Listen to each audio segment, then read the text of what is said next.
in the darkness that has deepened to the darkest shade. A light may escape, but may not be lost forever. There is always a potential for new hope.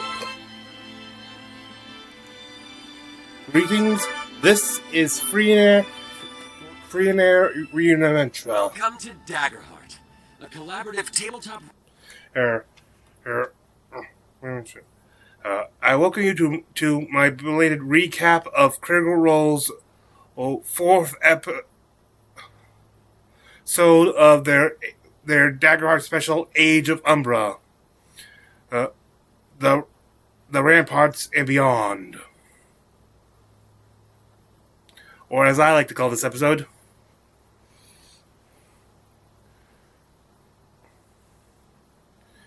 some familiar yet unfamiliar faces.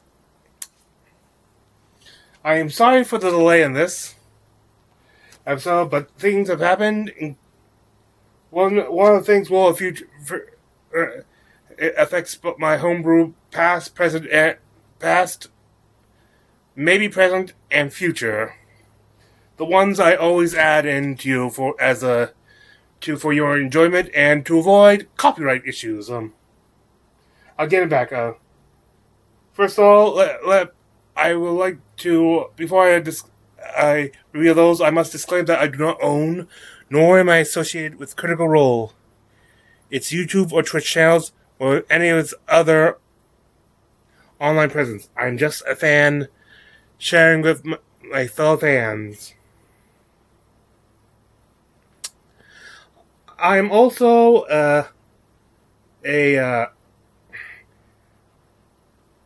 I am also an amateur, novice, whatever, others. So be kind in comments. Also, I will like to say I was always using clips from the actual shows, but these will be used with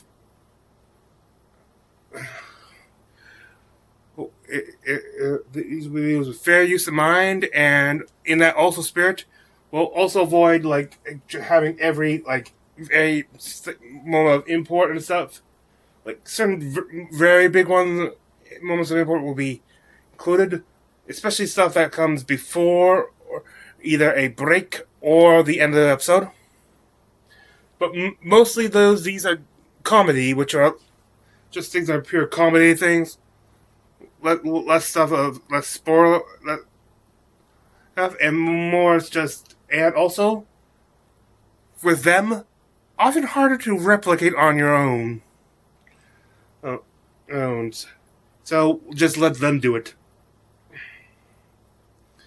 As for one of the big reasons for a delay, like some of Science would do, but also when I was checking the site, the official Daggerheart Nexus for stuff, I made a discovery which kind of blew my mind. When I looked at the domains, I discovered that they've now added a 10th domain. I was like, oh god, do I have to make up new stuff now? I think I will have to eventually, because a little bit after that, I looked up their official video right here. I'll include a link at the bottom of the description for this. But this 10th domain, the Dread domain, is now out. It's in not sure. I don't think it's printed yet, but it's on the website. It includes including new classes. There's 4 new classes. I'm not sure how. I know at least one of them was the Dread domain. These classes include their own assassin. If that sounds familiar, I've already have in previous one shown you my idea for a assassin's class. It was actually one of the ones shown in the first episode of this series of the Age of Umbra. The first Age of Umbra recap had that. It uses they use the same domains, so yeah. So that's that. Other things include the Brawler, which was originally going to be called the Fire. Don't have any of that. The Warlock. That was like the first. That was in my first my first Daggerheart class expansion there, so I have to look that up now. I don't know this. And the Witch, which will be the domain of Sage and Sage and Dread. Which, if you look at it, you notice I don't have a mine. No.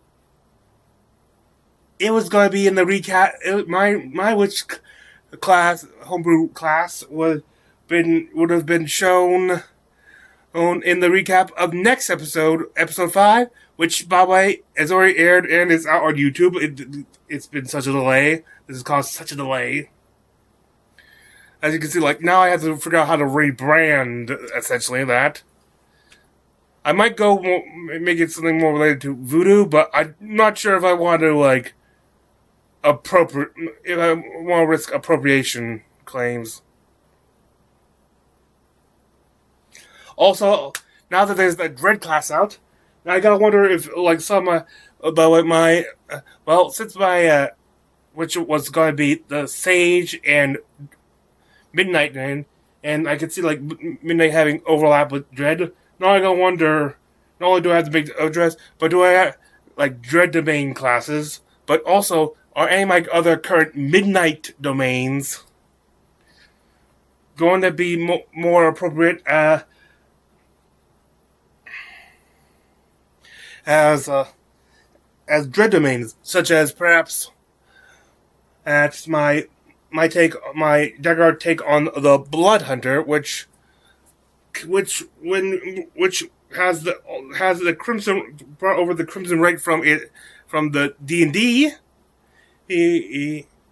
from D&D, but added a feature that if you land an attack with Crimson right is activated with a Crimson right weapon, but that was made with fear, you get to add the damage by the amount of your fear dice. So that there. Also, what was also going to be coming out as one that's in development for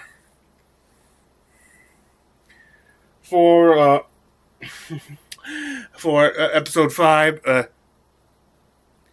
which, considering this new revelation, is called would be fittingly been called. It's been called Ages of Pain. Yeah, I feel it. Now I gotta wonder if my Necromancer should get something else and make it the Necromancer a Dread domain. Thankfully, they're taking a break for the Independence Day, so I got an extra week to get my things in order. So in that week, I'll try to get number 5, figure out what to do with number 5.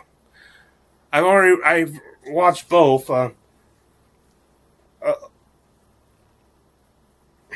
So there. But anyway, just to let you know why delays and why if there may be any future delays with this new development. But with that being said, I think I think it's now time to get to what you want, the actual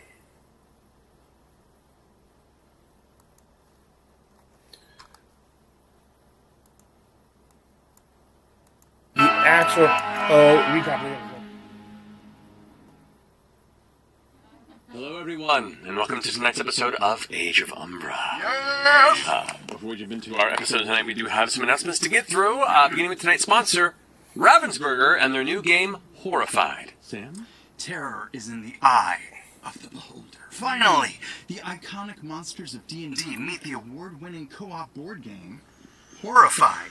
Dungeons and Dragons. You'll face classic D&D monsters like the Red Dragon, Mimic, Displacer Beast, and of course, the Beholder, a terrifying creature with multiple eye stalks that can reach out and get you anywhere.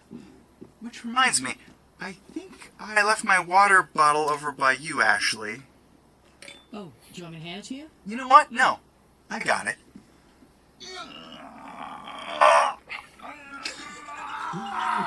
There we go. With immersive themes and impeccable aesthetics, Horrified Dungeons & Dragons introduces new gameplay elements inspired by D&D, complete with a D20. Sam, how did you do that? You mean sell this product so well, Matt? No, how did you reach all the way over to Ashley? Oh, she's not that far, Matt. By the way, you have a little bit of mustard on your lip.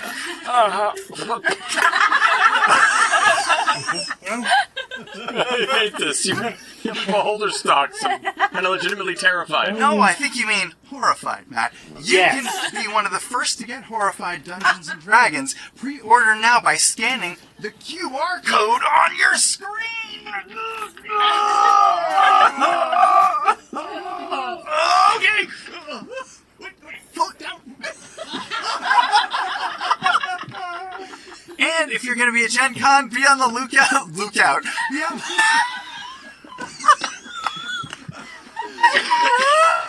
Be on the lookout for an exclusive Horrified D&D pin at the Ravensburger booth. Oh, hey, Laura. Yeah, I'm kind of hungry. Can I grab that apple, Laura? No. I need it over here, though.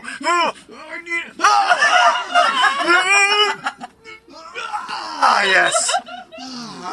I win.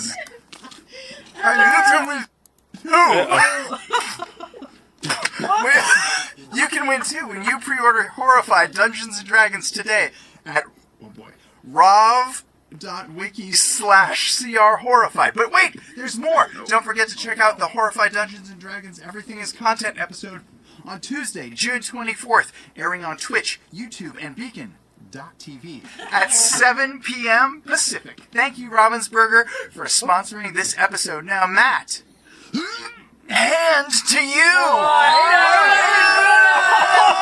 They're free now. Hey, I think the best way to react to that was that, hey, do you want this over here? And when he quote, reached for it, grabbed the hand, pretend to arm wrestle, and flip him, and he sent him flying out the chair. Also, they have had everything that's content for that D&D Horrified. I will try to eventually. I'll get to that. Everything's content. I decided to do when not to do it stuff. I probably will do this. But with all, I got a lot of also back of stuff. Not only do I have another episode to recap as soon as I get the appropriate homebrew, but I also got to get the D&D diversions, the Age of the Diversions,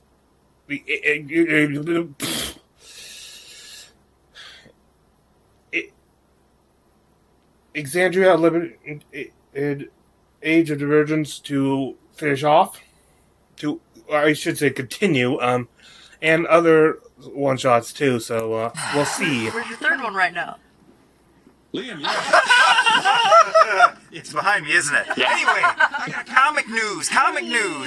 Vox Machina Origins Series 1 is now releasing in print for the first time. This is digital only, as single issues complete with brand new glossy covers. Each issue will feature brand new cover art from artists like Francesco Francavilla, Duncan Fagredo, and Max Dunbar. Oh, he's going down for another one? Up there. See where Critical Role's first campaign adventuring party began, and ask for it now at your friendly local comic shop. awesome. Thank you, Liam. And with that... And... I think that concludes our announcements. So let's go and jump into tonight's episode of Age of Umbra. You know what? You've seen the intro.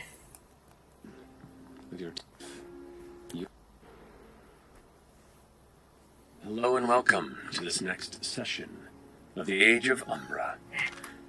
Where last we left off, your troop had left your village of Desperlock after the unfortunate corruption of your teenage friend, Erin, caused her to transform into a terrifying, Umbra-touched beast, which then snuffed the sacred pyre flame, leaving Desperlock with only so much time to survive against the horrid dark, with the threat of an umbral wind some point in the near future.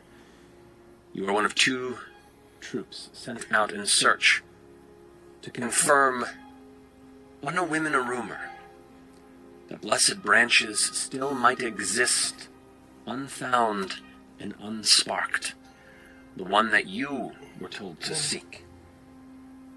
Supposedly lies within the Barrow of Blind Repose, the tomb of the heretic Saint Evolyar, in the Idle Hollows, north of the Astra Foundry, beyond Amber Reach. You were granted a map, some provisions, and you trekked out into the wilds of the jungle.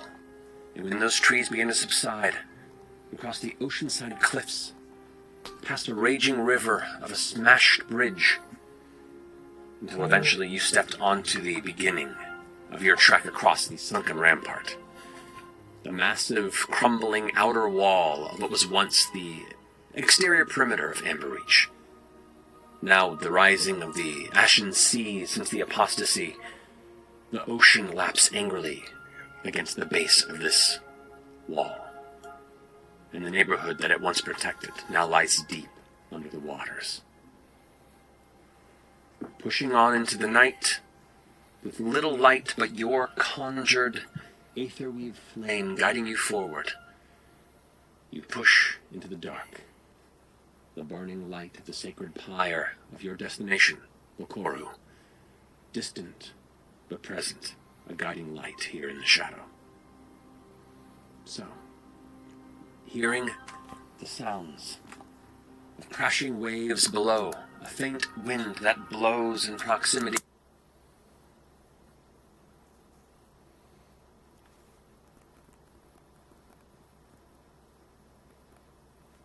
That's because I absolutely am supposed to be here.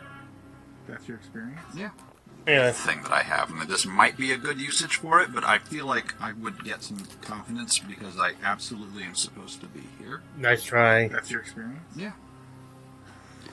You can pass it off if That you like. is delightfully vague. Yeah, you're welcome. It's more of a social thing. I just thought I'd try. Yeah. As a, as a social thing, maybe. In this instance, no, I say it will not aid It's you. de-escalation. Do you know who I am? It literally is. Because I don't. Who am I?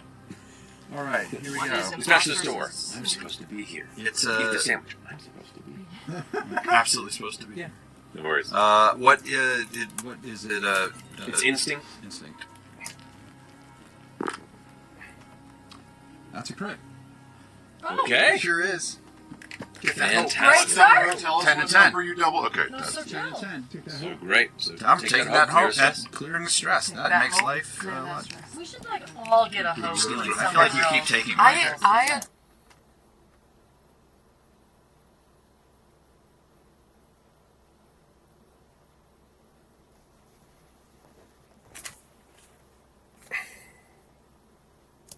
Yeah, and I should get a Actually, yes, fear that one's better. every single time any of you Hey, roll. let's not do Okay, that. Let's okay, not do I'm okay. just that. saying, we balance the rules this week. All right. Or we'll stick with Alaka.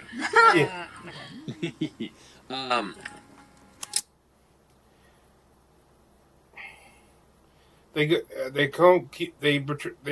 keep on continue on the path, going past up there past the river, and then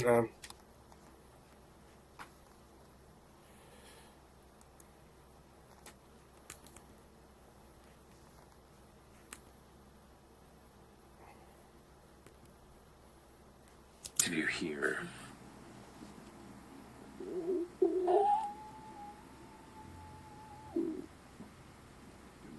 Sorry. Tommy? Yeah. Another sound, chestnuts. just Getting like the that. bridge. That was kind of behind you. Another one Also behind you, but almost to the other ear. That wasn't me. I think we're being followed.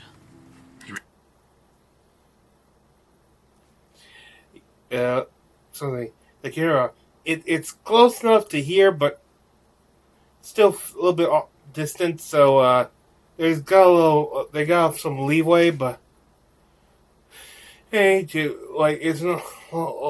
So it's possible that something has detected their presence, but may not have pinpointed them. So the question is, do they wish to try to stealth out there, or just try to hurry and outrun it before they can find where it is from the trail? And with August leading, they do. I believe it's August. He said because he's I think the only one with any form of night vision.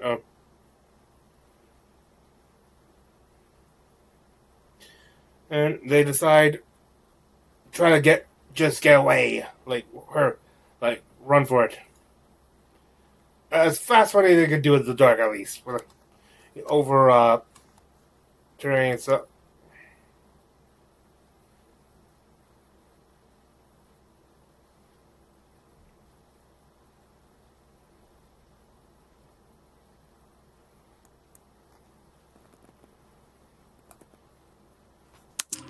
So, let's go around for the rest of you. Agility rolls, please. I think I get advantage on this because of my steady Bridgeborn feature. No? This is not mountainous territory necessarily, Okay. and I'd say in this instance, because you cannot see in the dark, I will not grant that advantage. Okay, great. Wow. Just stop. Say it out loud. He's pointing to you. Just stop. 5 with fear. Okay. Oh. So that's a -1. Do we fear and hope? Does No, that... you don't gain fear and hope in a group. 9. Only the final one does. 9. 9. -2. 17 with hope. Okay. It's a +1. 16. Okay. That's a no bonus to your final roll. Roll an agility check for me. Minus. Oh, that you fucking mercer. -6. What does he roll? Does a crit happen here? Does that work? Oh! Like a crit with force? Crit happens. Look at the confidence. Look. Mathematically, you guys are busting shit up. Somewhere in the ether is there's a Dorella going, well done, well done. I'll remember this. Yeah. Can I Oh. just have some of that? Just a little. Just want to trade Do you dice? want to trade? Yeah. Can we trade? Yeah, we Fear dice? Yeah, we can trade fear dice. Yeah, because maybe that'll help. Actually, I'm not going to use your fear. I'm going to use my other fear dice. There we It's are. all uphill from here. As you all begin to pick up your pace, rushing through the night's shadow, I hate Twitch's controls. I'm too used to YouTube.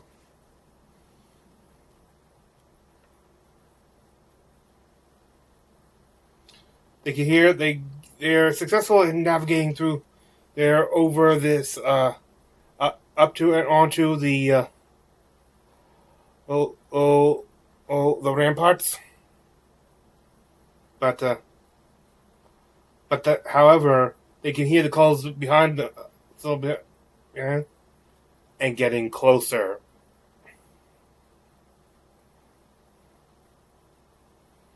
You humanoids, who are you going to outrun?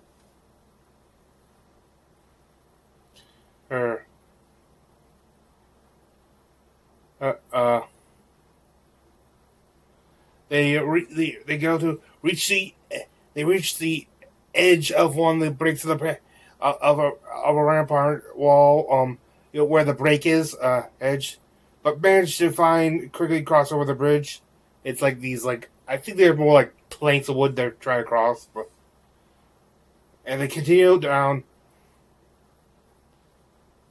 They like this for another hour. Hopefully they're at this point halfway through. Hopefully they're halfway through or something. That's the best estimate. There. At this point, they may hear more calls getting slightly closer to. At this point, they might need to try to stuff it out, and fortunately, while the flame does help them like see where they're going, like those who don't have night vision, they have someone who can lead them through it without it. While it only loses a small area for them, it can be spotted from far off, so they douse the flame. As I said, August can see, so it should be no. So it does slow them down a little bit, but hopefully they'll be less noticeable. As they come around, what they can make out in the darkness of Rampart is it's getting increasingly more run down. They can see many bridges.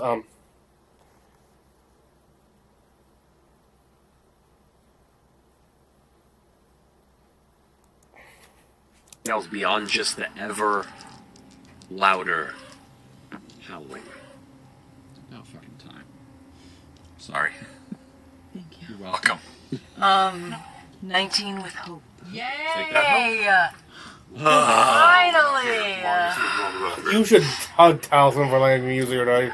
Alright. Letting you use his dice. You do not hear any wings beating against the sound. There's no sound of wing stuff. The deer hear what sounds to be footfalls, steps, irregular steps. Nearby, there's two sets, but there's like two sets of. The irregular is maybe from there being two creatures, both close. There's a sniffing sound, so meaning that if these things are tracking mostly by some, then it's entirely possible that the dousing of the torch may have been more harm than good. They go to a bridge. They can cross it. They find there, and but then after reach another edge.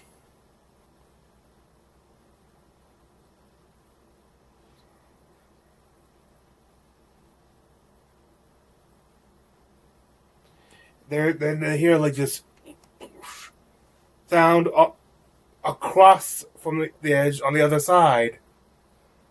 They think it's entirely possible one has just jumped the distance over. A considerable distance to be fair and cross over, so they may be flanked. So even if they get to the other side, there'll be one potentially waiting.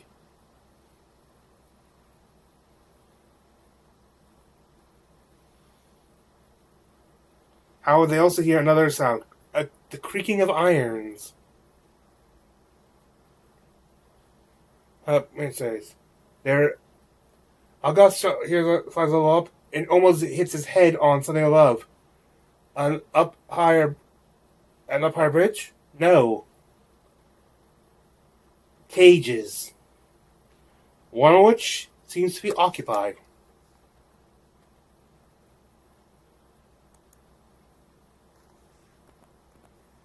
Oh, really?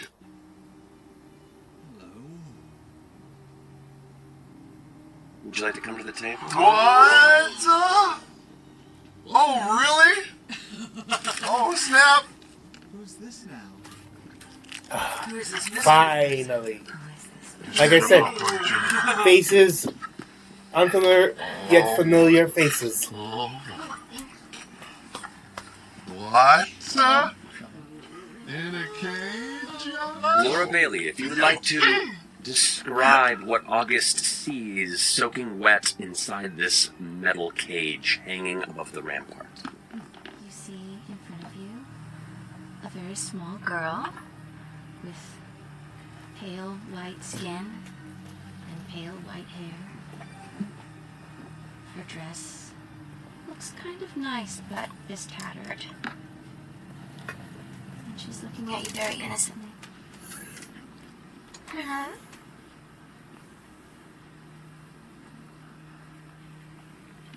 I have to warn you, it really hasn't been that long since a young girl turned into a giant black ooze monster, so I'm going to be a bit careful right now. I'm not a giant ooze monster. You'll be the judge of that. What's your name? I'm Adelia. What's your name? August. Pleasure. We both start with A's. We do. Why are you in a cage? Oh, well, a very holy man put us in here. Although I don't think he was very holy. Oh, my friend. He's in a cage too. Can you let us out? We're very hungry. August, who are you talking to up there? Do you have friends? Yes, technically. Are you a friend? You're a light! What are you doing up there? Hold on. That's actually not true. I've You left know the there light. are monsters around here. We are well aware. Do you know how to get across, by any chance? Sure, if you let me out, I'll show you. They're You offering have to... to let my friend out too. If They're offering in a to... cage, you should probably ask why they're in there in the first place. Well, apparently a very holy man put them in there. A holy man. You can say not that holy. Well, she's a tiny girl. Yes. I am a tiny girl. If they are considered heretics, then perhaps we should reconsider this. Well, I'm considered a heretic, technically. We could just leave them and keep going. Yes. That's a good idea. I'm with some. Please, Joe. I haven't eaten in a long time. We don't have any food. What do you eat, people? No. How did you get in here? The man put us in here. A man? You know, worst have to make a thing choice. is we're going to have to throw something. How close is it sounding? How do we open You kind of listen and look over, and about 30 feet behind, you see this shape kind of moving out of one of the rampart kind of half-covered walls. What looks about the size of a large tiger, maybe a bit larger than that from what you can glance and see. Its body and shoulders seem to be bulbous and almost like the back of a massive toad, and a tail whips and cracks into the stone behind, and the way its head's moving, it looks like it's sniffing in the air. August, whatever you're gonna do it fast. Going. We can help you. How do we open the cage? Well,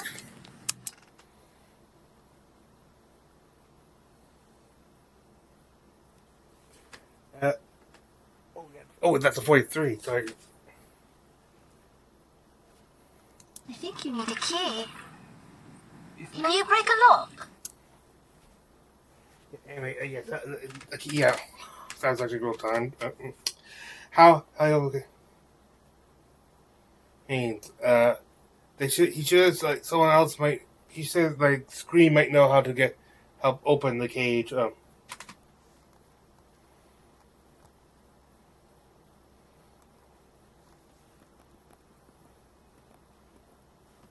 You're gonna fly. You're leaving. No. You head out to the other side and see a secondary cage kind of dangling and hanging. There was a growl over there. You're fine. I'm going to stand next to Idol I left the light. and draw my sword. The veil of gods are testing us. Yeah. How far up are the cages? They're about 10 feet above you. Maybe a little less, like 8 feet above, dangling. I'm gonna just try to reach my arm up then and try to just see how I could maybe try to unhook or help. Reaching your hand up, you can reach the bottom of the cage, but it is a solid bottom of the cage. You would have to climb up onto it and then break or pull the lock, which you could attempt if you want to. I reach my hand I'll out. do that. Oh, hello. You try to bring it? I'm gonna hop up onto, bouncing off of Misty. I will hop up onto the cage and try to catch myself on it. Okay, so you leap up. It's easy enough to do off of her back to catch onto the cage, and the cage immediately just swings a bit with momentum. Oh boy. Hi. Oh, wow, you're young. I am young. Just want 30 feet close. What do you look like? I'm a goat man. Oh, yes. What do you look have like? horns.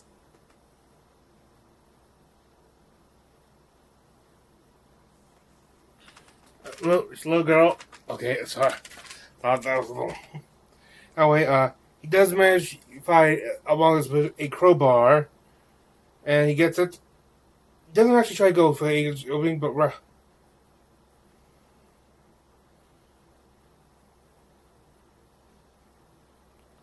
but rather goes for what's holding up, so that they can maybe like open the cage up together at the bottom. And so the cage falls. It does take a stress.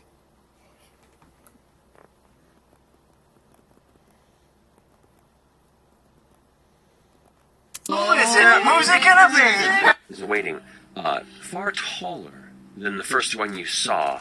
If you wouldn't mind coming to the table. Who is it? Who's it gonna be? Who's it gonna be? Could be anybody. Got so much stuff. So much stuff. Adelia? Adele Dazeem. Adelia. Wait, Adelia or Adelia? Adelia and Scream. Who's come over? Taliesin's character? Yes, August. August has come over. Red Rover, Dapper Red Spider. Rover. Spider-Man has come. Something is standing in the cage, waking in the cage. Adelia. Oh no. Screeve. That's my name. What's yours? Oh, God. I'm August. You come recommended. By whom? Adelia, did you recommend me? That's awful nice of you. At this moment, the cage impacts hard from some sort of unseen force. As it begins to rock back just out of your vision, you see a monstrous form of some panther or tiger-like entity that has leapt onto the cage itself. The metal itself is almost bending down from the sheer weight of it, and just an inch from your face as it comes by, you see its jaw kind of open up. Where the eyes are just kind of flesh film-covered bulbs on the front, and a massive kind of red-pink snout that is filled with teeth. Along the back of its shoulders, you can see all manner of heavy fur and spines that protrude from it. And I'm going to go ahead and pull a map out and show you this. Yeah! Give it to us! I'll take this. Yeah! Screeve grips the bars and pulls close to August's face and says, August, it's a party. Whoa! We got water! Oh, okay, this makes perfect Look at you guys in there. So, That's a... That's cool. you have been pulled from this cage, and there you What a are. cool map. Okay, so I'm out of the cage. You are out of the cage at this point. As it fell, it kind of broke open. The front door kind of swung Man, this open. is... Look at the white caps. What the hell? You are right there. Oh. So precarious. precarious, which is fun. You're very The big. intent. I am very large. This side. And you also just helped get her free and leap off from that side. You're keeping up with Brixton. I'm looking down the rampart, not trying to wait away. I'm just gonna have one of my wings over Adelia, just to protect from the rain. Here, August. That's where you are currently. Yep, right there. Or, yeah, more or less right next to the cage. On this cage Oh boy! What is that? is this monstrous creature, one of two that has been hunting you. As you've been keeping an eye across the other path you've been coming from, heading this direction towards Volkoru, this is the one that's been stalking you from the other side. Oh boy. Okay, this will be fun. So friends, who would like to take an action first? Too close for me. Yep. Oh, you're I'll going? throw a bolt beacon, Okay. yeah. Throw a bolt beacon? Yeah. That's a closer far range. Far, please. Yeah, definitely within range. Go ahead and make a roll for me. That is 14, 15, 16 on a spellcast roll with magic. That hits, yeah. Amazing. That'll light them up, makes them temporarily vulnerable until the condition is cleared. And that does... Nice. 8, 10 points of magic damage. And that was with... With help. Yes, take that hope. Great. So 10 points, you said? Yes. Alrighty. So as that beacon squaring up. slams into that creature, as it's like getting ready to pounce, kind of backs up for a second. The like golden white flame that kind of burns around it makes it suddenly a vibrant.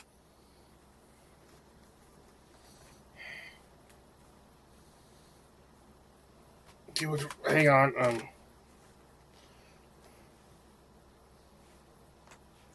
Target in the middle. After which Brix charges and performs those slashes, doing 12 damage.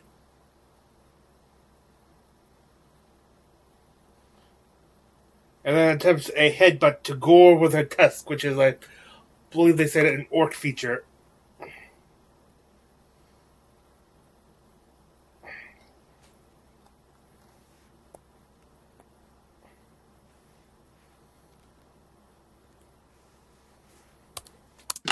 That does make another hit point. But it's something! Great. I'm going to spend a fear to take the spotlight, even though you had succeeded Oh, on my end there. You can do that? Oh, yeah. Do that. They were doing it. I just They were haven't doing had that illegal. all That is literally one of the things. all series. Go for it. I'm going to do that moves, buddy. Guys, I'm running Unlimited into an GMs. 80s toy commercial for a second. Yeah. You can do that?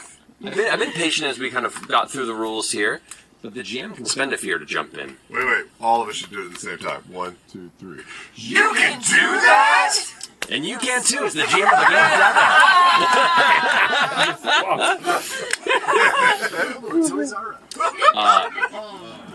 As it lights up, all of you kind of look over towards these two.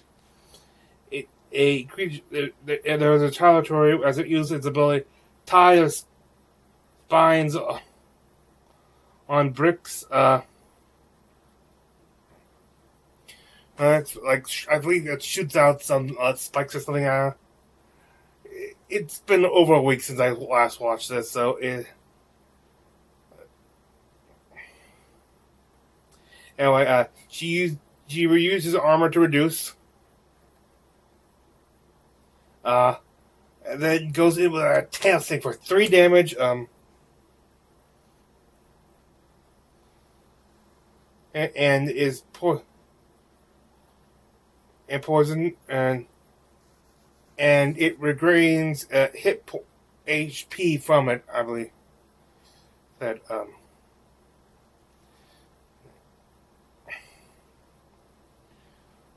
and another minus or to negate the damage and the poisoning. Screed then uses Enrapture on what is not we now known to be a pain beast. So now it can the one in front of it can only focus on him. Great. It's now focusing its stinger attack on Scree. Minus armor so that he reduces it to minor damage, 1 HP. But since he still took damage, he is poisoned. Then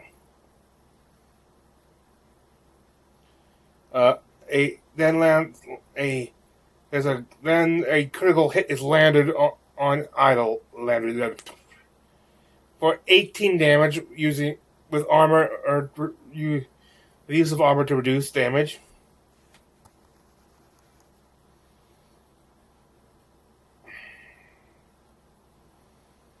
And avoid.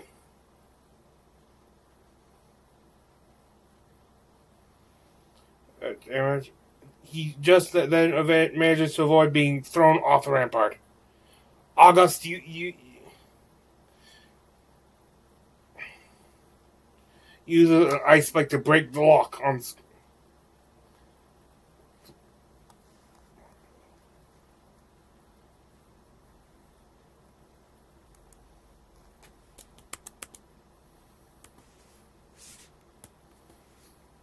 If the beast wasn't holding onto it and focused on you. And so while the cage goes, the beast holds on you with the front of the claws and just clutches and keeps you there. As the back of the cage opens on the opposite side and you step out of it. Let's see what you got. Hooray, Scream! I just actually forgot he was still engaged. Watch their tails are a little sticky. And with that, Screed is free. Yay! Hashtag free screen. I love this, Liam. I love this for you. All right. Sridun uses his rogue creature to take a stress to inflict the stress on the beast before him.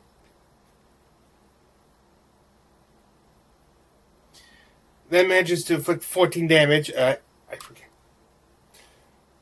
Keep in mind, like a lot of these notes, I was watching it.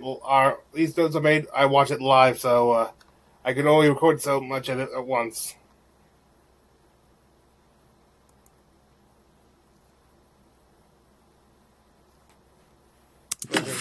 It's knocked off the edge and into the darkened rain. Plummets poison down. Oh, you're poisoned too? That's great. Into the water, a massive column of seed foam and water just knocked up into the air. Jackknife. Amazing. No, Scream, find it, we'll save you. And I throw my doll after him. Scream, say Violet! Scream goes to swim to retrieve the doll. Hands leverage. I'm going to spend another fear to activate the other pain beast, and then it's going to mark a stress to pounce. That pain beast on that side is going to leap up into the air onto the top of that iron and pounce downward towards you. The largest visible threat on that Try platform. as much as I can to sort of protect the child. For that, it's going to attack you. Ooh, it's a natural 19. This is not an Umbra-touched beast, so it is not a crit. But that is still Really? going to be This seems like it should be out of touch. Yes, it is. hits.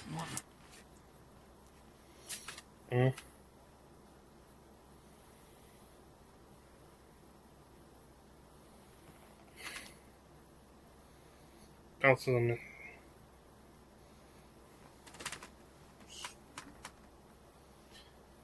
Oh, sorry. Makes a basically he makes a hook from the crowbar to and then basically like using the cage as a prop. It jumps in after Scree.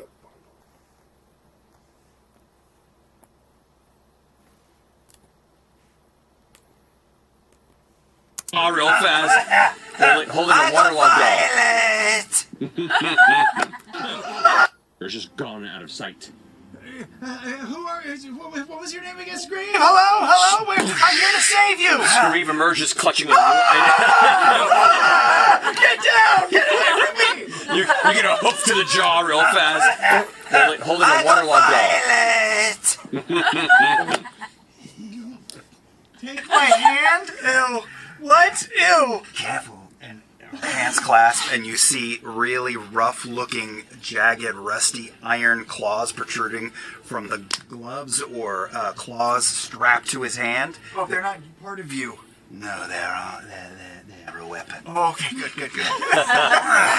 And so you pull Screeve out of the water up onto this kind of diagonal, partially collapsed platform with the rope still in your hand. Because I'm a badass. Can you climb? Come on in, the water's fine. Are there shadows around us? Oh, there's much shadow. The little bit of moonlight is coming through. It's coming from that direction, so there's shadow all around this You space. watch as I just sort of go like this with the doll in hand, and I fall backward into a shadow, and suddenly roll out from behind Misty's shadow up on the ramparts. And creep around, and I come very servile to Adelia and hold up Violet. Thank you for saving Scream. Alright. Hit the boat. We're gonna throw them out of the water. Are you ready to play? Yes, let's play. All right, who else's activation is it? Still your go. Do you want to play? I'm going to look at the kitty cat in front of me, and I'm going to unleash a little chaos on. Yeah, unleash chaos on it. I gotta relook up the exact what that one later. I think that may be an Arcana domain, but I have to recheck. Purple bolts shoot out of the doll's eyes because, of course, it's ever focus. And Misty uses a wild flame.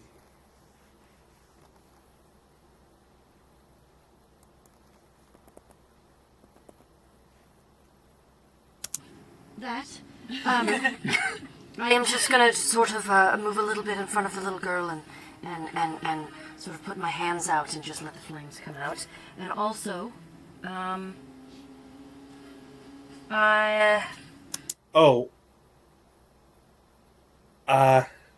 By the way, that video I showed where I found out about the new classes, which sent me into based on my current homebrew schedule, in Spiral, also mentioned and like some new backgrounds, like a Hearthborn, Reborn, which is like those who don't have memory or amnesiacs, which I guess would, because which she might be actually considered, would actually maybe be considered a, she could actually be considered that now, I think. Also, there are like two new, there's two new, ancestries, like there's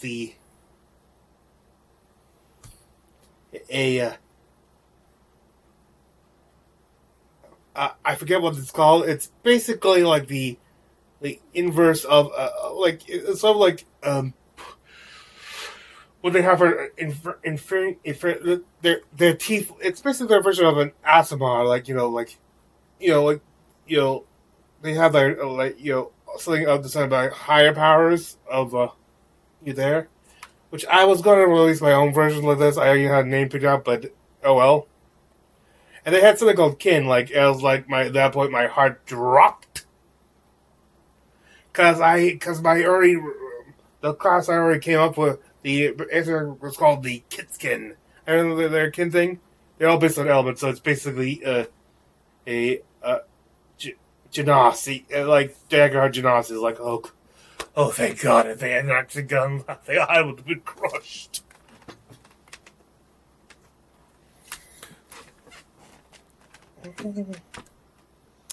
I will mark a stress because the flames from my hand, which I am at full stress now, so I am now vulnerable. You are vulnerable. Yes. Wait. I know, I just realized this. How did that happen? I don't know. I think I've had stress this... Yeah, one thing is that, like, if you're maxed out on stress, not only does taking any more stress results in you losing HP instead of that, but also you are vulnerable while at max stress. Okay. I will mark a stress because the flames from my hand, which I am at full stress now, so I am now vulnerable. You are vulnerable. Yes. Wait. I know, I just realized this. How did that happen? I don't know. I think I've had stress this morning. It's been a very stressful day already. So how much damage that was? That was 8 points of damage. So hard, you just right. It gets blasted off. You watch as the pain beast like flies off and splashes into the water. You see it tries to scramble up, but is not a strong swimmer, as eventually the surf below takes it into darkness. As you say sorry, the other beast across the way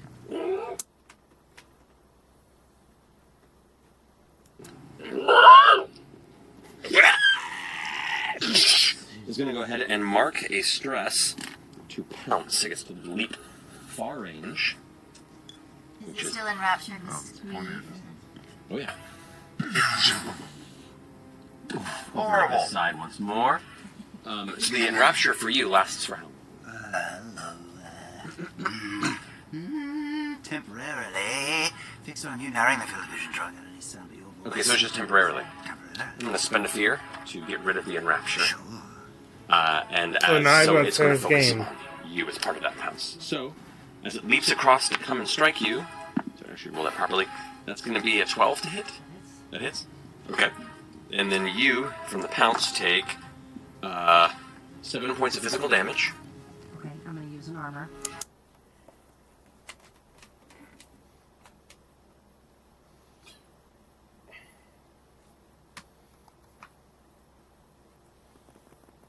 Yeah, use.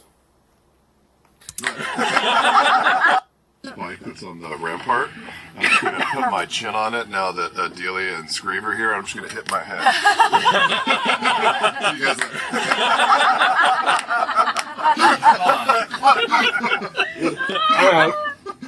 How do you want to do Yeah. Actually, now that Brixton's right here, I'm going to use... Okay.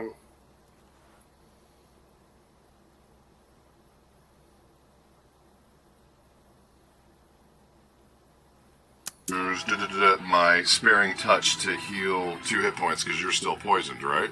No, I reduced the damage Oh, all so the it way didn't and even didn't hit. take it. I'm good. Right. Thank you, though. Well, anyway,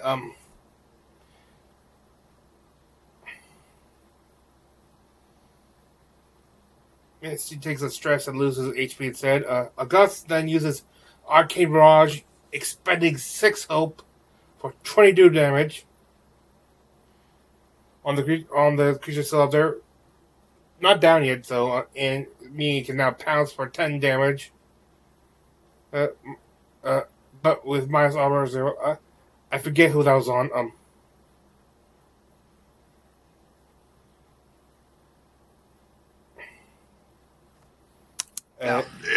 Based on how much space.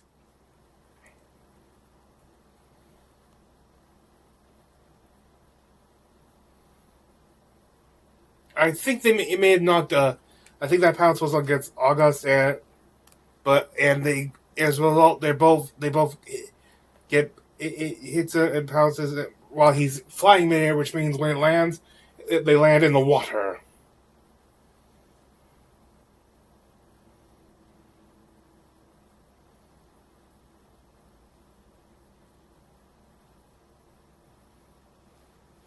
He does. What was it? Does long attack, which is reduced to 0, but for I think though August may have used up all his armor at this point.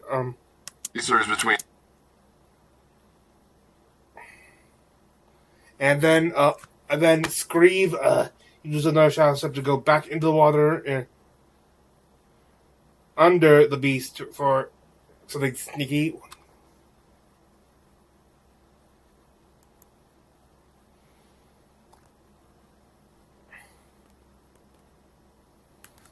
One of your experiences is boo, motherfucker. So this does involve one of my experiences. So the roll's up to a 10, which probably doesn't save it. So, just so note, Yes. you spend a hope to add an experience to a roll before you make the roll. Alright. Then I'm fucked. Unfortunately, yes. So, as you leap out of the shadows onto this creature's back, you realize at this moment that along its back are all manner of these gnarled spines, these long protruded bits of pointed bone, and as you kind of grab, you feel the pain of it pressing against your chest, and it tenses its back, and they all extend. This one is going to... You know what? I'm going to say the spines kind of like sink into you, and you pull back right as its tail spins around to strike you. The heck, he uses his last, and he blocks it using, but he's hit, but uses his last armor to negate. And then Snyx manages to get proper footing and jumps onto its back. It hits with a kick, but which for the first time ever does not, which I think for the first time does not finish the fight.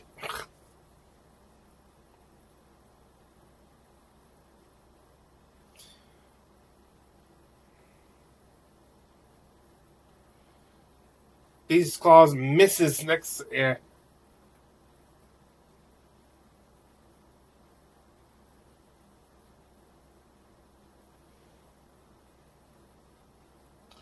What do I have here?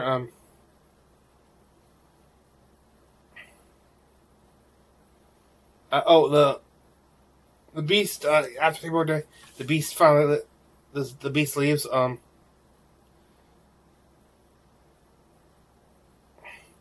Leaving one other creature left. Idle, then bolt beacons.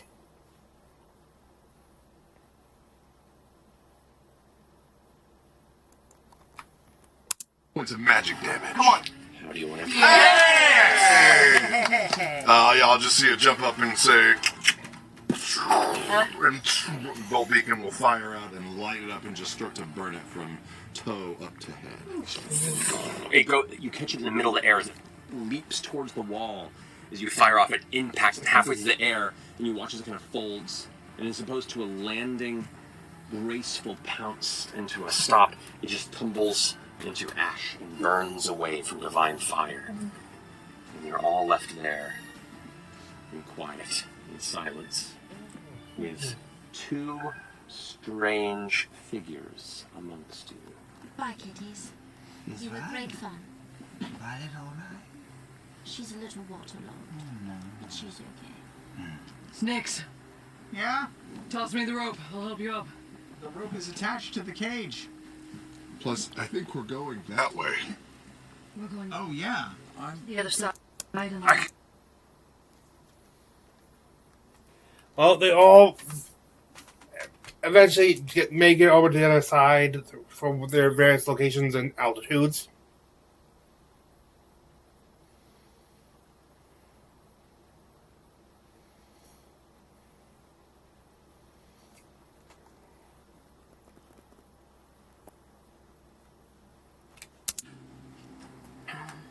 Plus, I'm human. I don't change into a monster.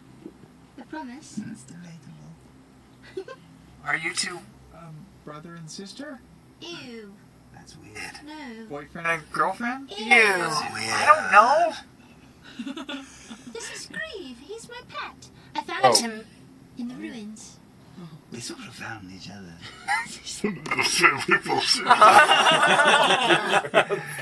Somehow that's Yes. Yes, it absolutely Are you is. all friends? Do you like new friends? We love new friends, especially if they can give us a leg up on where it seems you came from. Beyond the reach. Yes, but specifically Bokoro. Oh, yes, it's a town. There's a lot of trading there. We do learn more about them. Adia is Adia.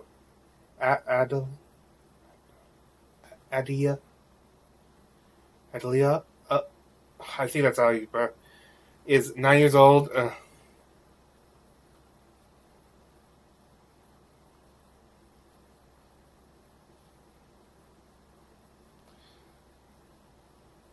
The one we found out that it was a group of supposedly holy people known as the Enlightened who trapped them. It was done by the leader of that group, known as Sastifar.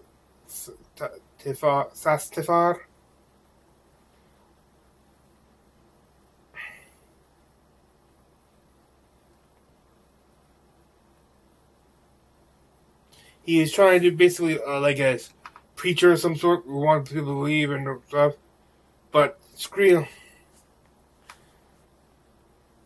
Only Imposter Scream. I'm not sure if they. I forget if they said they knew each other at the time. Was saw him throwing sacks in the water, and they think it's possible those may have had bodies on them. So.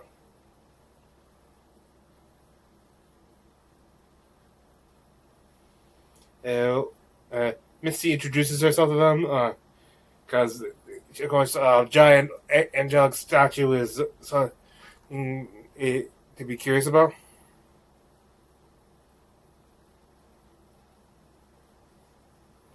Oh, 36, that's all. Float. Can I check? Do you have legs? I don't think so. I think I just float. Can I check? Do you have legs? That was interesting. We were asking about this before. They were asking before if I pooed. She gravels. I gravel. Yes, what we've come down. I do have legs. Like a deer. I do Of have legs. I mean, there's movement. Or a goat. Or a goat. She cements if she's had tacos. Just like I'm gonna spend a fear. Let's get a slurry. Wait, what? I'm so sorry if this is a little bit forward, but What happened to your parents? she does tell more about what happened. Like she said, her father went with some, as she described, silly elf man. So I'm sure there's something more to that. Who knows if we'll get to it? As I said, this is the fourth episode, and we already have episode 5, so there's only 3 episodes remaining to will not only get any lording done, but also to get the heck back to Desperlock with a branch so it doesn't get blown sky high by the Umbrans.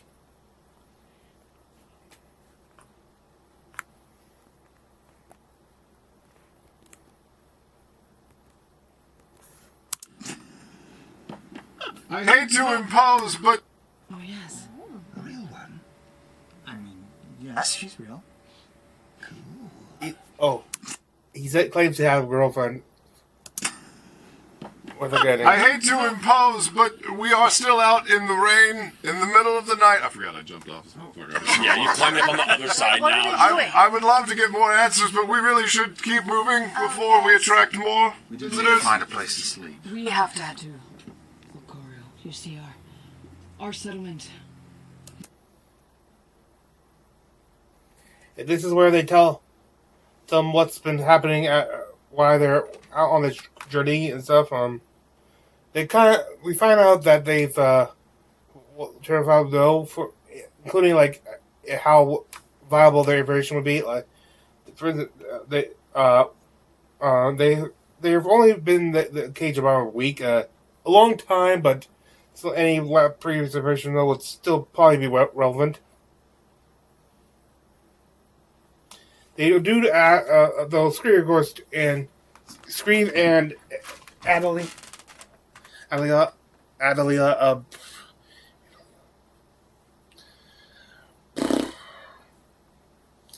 both asked for food because they've been stuck in a cage for a week, and of course,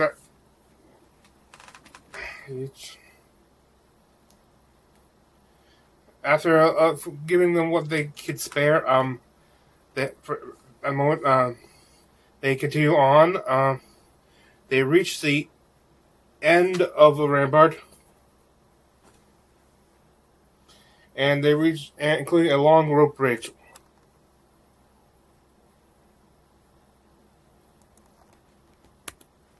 The beast has been summoned. Oh, that's a crit. That's great. More sixes. The beast has been summoned. Plus 2. I got 2 9s. 15 minutes. Nice. Nice. 14. Plus 1. 0. 6. Minus 1. 4. Roll finesse. Minus 2. Our crits didn't help? Yeah. Everybody else So sucked. minus the 2, I get a 12 with hope. A 12 with hope. You take a hope. That's above the 10 you needed to traverse this bridge before it got really, really bad. Wow. Did we start with a hope? Is that how it works? Start with 2. You start with 2. Oh, you do? Yes. Fill 'em up. So, it is long into the night. You managed to cross the rope bridge and get down, and managed to get down from the sunken ramparts. And that is when the break. And when they return, they continue on and reach the wall of Vorkoro. It is, the city is like vertically made, like tiered and such. Like the pie is like toward the top.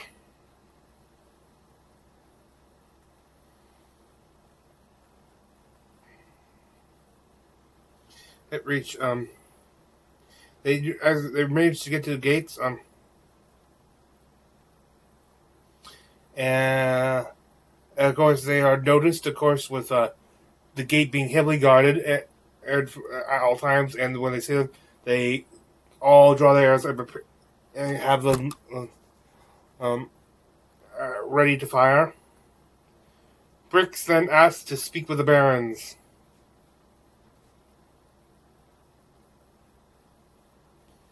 And so they say, talking about the business, they have to explain, of course, that they're here to see if they can get any aid after Desperlock's pyre went out. And, of course, there's a required explanation of how it happened. How they explained how, after they went on journey about what happened to Erin, how she got sick and got them possessed and transformed. Unfortunately, they do have to. They are asked. This is bad because they now them know ask if how we know you're not infected. Is it? They try to claim that if they were infected, they would be able to notice it now, but they're not quite convinced. Why? Convinced? They also see Misty, and they know for her character and think them cursed entities. Thinking more, I think they actually I forget whether or not they know what she is, or if they believe she's like something brought about like a statue brought to life by the Umbra.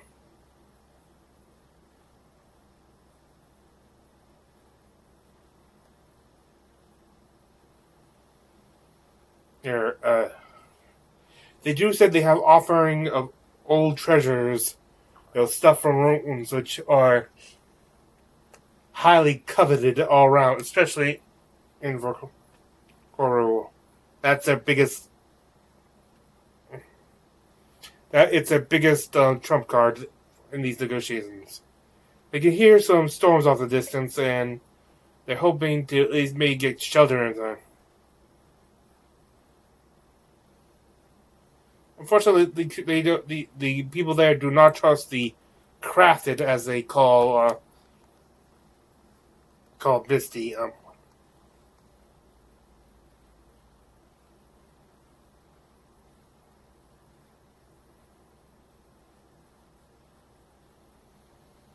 Oh wait, I said they went to break and then they reached. No, they haven't. Sorry, that was the dawn breaks.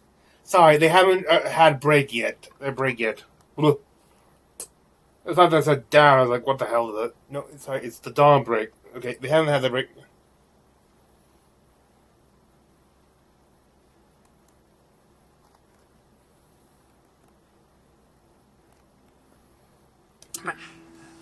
I've delivered and traded with your people before. There's a fine gentleman who lives here named Minius Ty. I'm sure he can vouch for me. Minius Ty's been dead for 3 weeks. Yes. All right. To erase that?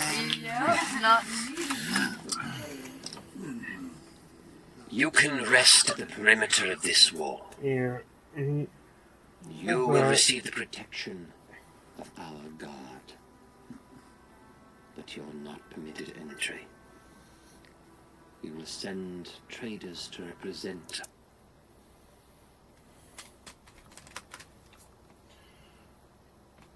Anyway, they have some protection now, but with no entry.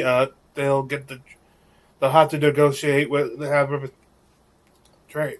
So, unfortunately, it means they won't be able to like rest there. If they take a rest there, they'll still have to be able to look out to because they will not be in the range of a pyre.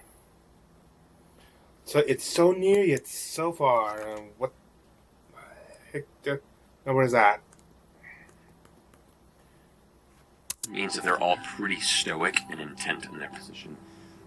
You do see one fisherman who had 2 fishing rods over his shoulder in a basket, as well as a blade at his side, who was heavily cloaked and saw you guys as you first approached and kind of kept a wide berth. Hasn't crept far away and instead kind of circled around and is just hiding in nearby brush, kind of just watching whatever transpires here. He looks like believes he's unnoticed, but he doesn't leave your vision. Love that love. And I'm gonna wander out to that bush, and I'm gonna start to take a leak next to it. He kind of gets lower and kind of tucks into the brush. Hello, buddy boy. Good spot you got here. I was gathering acorns. Mine a splash.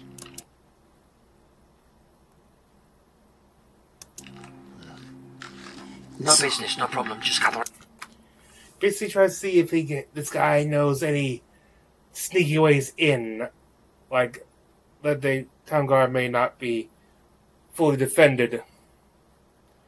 He says he can't get in, but he can't get stuff out.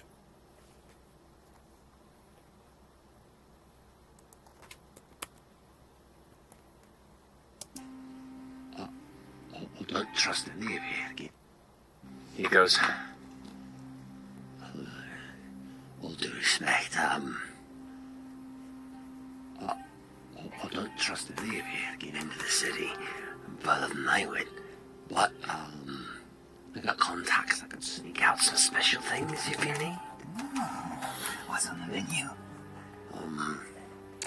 Probably get you a little snap powder if you like. and you know snap powder. Snap powder is it's a fine alternate medicinal substance for a quick fix.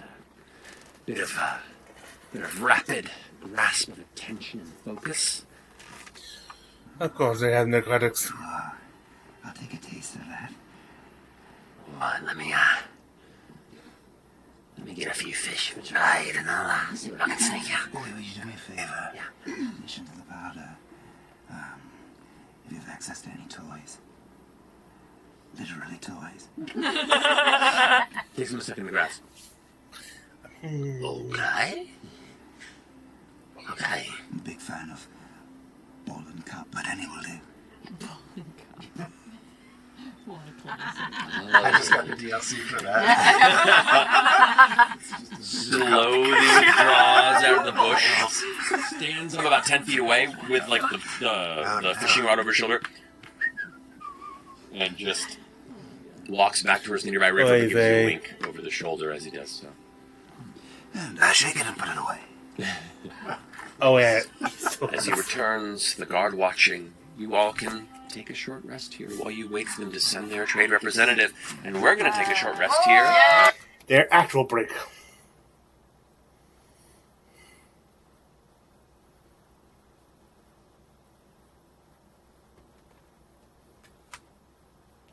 When we return, they're still taking their rest, trying to, like, decompress.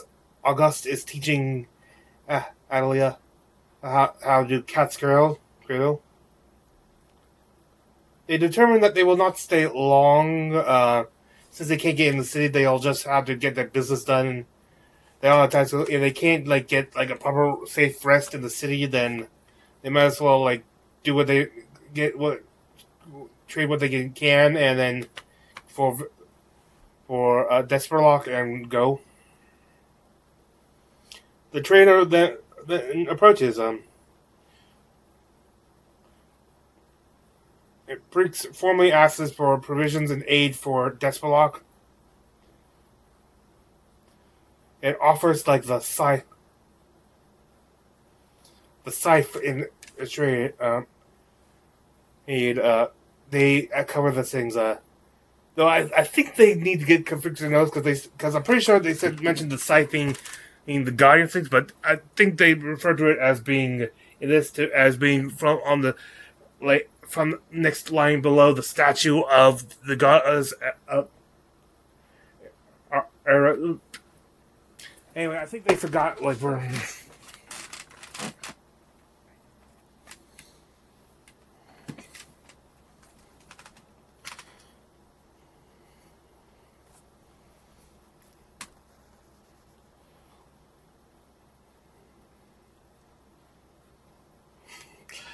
They also get the snap powder,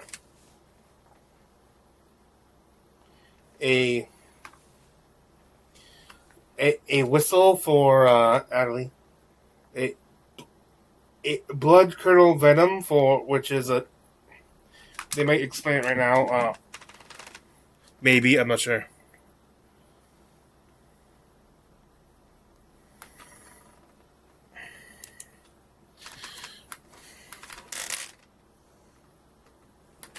Okay, I'll let them explain. I gotta do something real quick. Unearthly. It's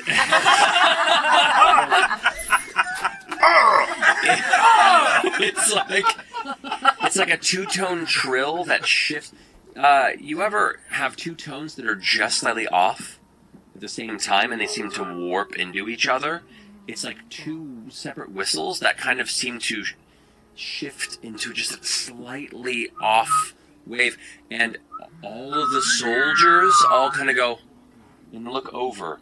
In fact, many people in the city all glance over from like far up on multiple levels. That can be heard from quite some distance. We could find you if we needed to find you. Oh, that's true. Yes. A sound in the darkness. Every monster. I'm going to Take the string. That's true. and tie it on the whistle and put it around my neck. Thank you, Scream. Eventually, Keegan returns. For this final, I think I mean you. We can supply you with food for the rest of your journey.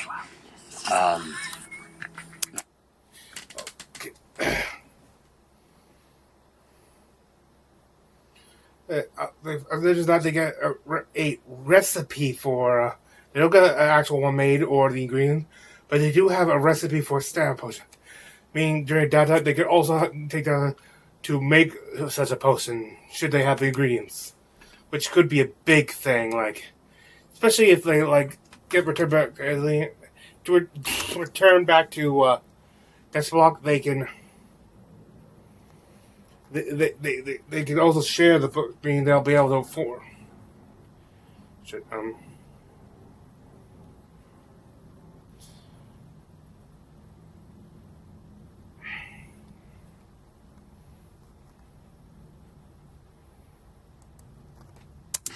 In the years after the apostasy, Evliar rose as a holy warrior without sight. Oh, hang on. Also says, Tell me about where they're heading. The hollow, the burrow. years after the apostasy, Evliar rose as a holy warrior without sight, but instead supposed vision of the path the gods took when they left. It was said her smile gave a golden glow, and her face, it says in quotes, her face is the threshold to salvation. A following began to gather around her in the wake of the gods' absence, and her promise of following the gods to their heavenly realms beyond this domain. The following began to grow to where the grand ordinance that remained behind didn't like them drawing the flock from their faith. And thus she was branded a heretic by the remaining ordinance and executed. Her eyes and face removed, and her body sealed within the tomb you speak of. The branch was laid with her in hopes of keeping her corrupt spirit bound away. So she was a rough end to that one. Oh, look at her. And a golden glow to her smile. Scavenger. Okay. I'm just thinking of the glowing rock that we found in the skull. Oh, the in Valor Stone? The Valor Stone. Because she was gathering following. Yeah, toward like. Oh. The Grand Ordinance were the most holy of priests and cardinals and faith-based leaders of Amber Reach, who were part of the God King Othedius' council and court. And to have a young woman step from obscurity and in the midst of this chaos offer a path of divinity and draw their flock from them, that was not allowed. It's the Romans executing Jesus Christ kind of a vibe. Don't know who that is. Well, I'm Marisha saying. Point of order. The Romans crucified him, but they were kind of like badgered into it by the high priest up there. So the Romans didn't really have a problem with Jesus. It was like the Jerusalem's hierarchy of the priests who had issue and kind of put pressure on Pilate to who have a so.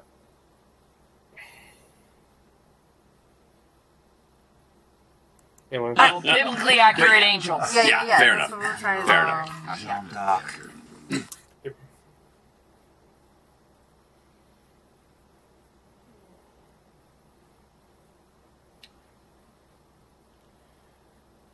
Okay, anyway, they do manage to secure parcels of supplies for Desperlock and soldiers that will help.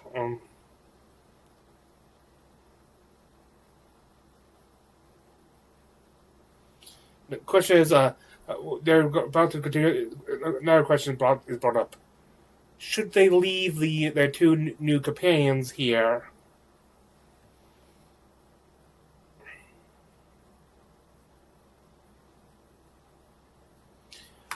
August is against them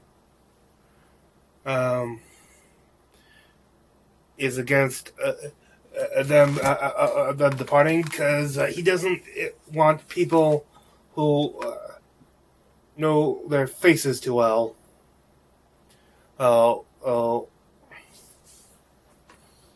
Just walking around.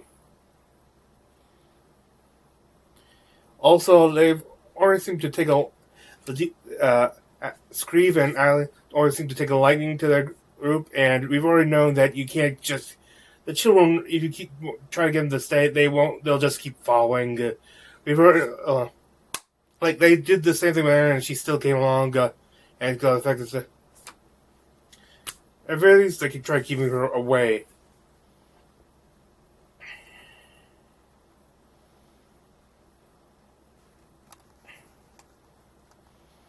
Okay, they continue on doing, trying to get along, to know each other.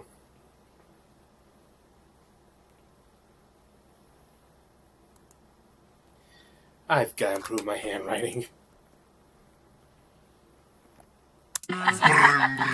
Diddy. All right, I'll play a ditty. It's a titty. I'll play It's a titty. You know what I'll do But it's stone, right? 4 wings. You know what I'm gonna do? I'm gonna do a rally song. So you just hear she fully spreads her wings out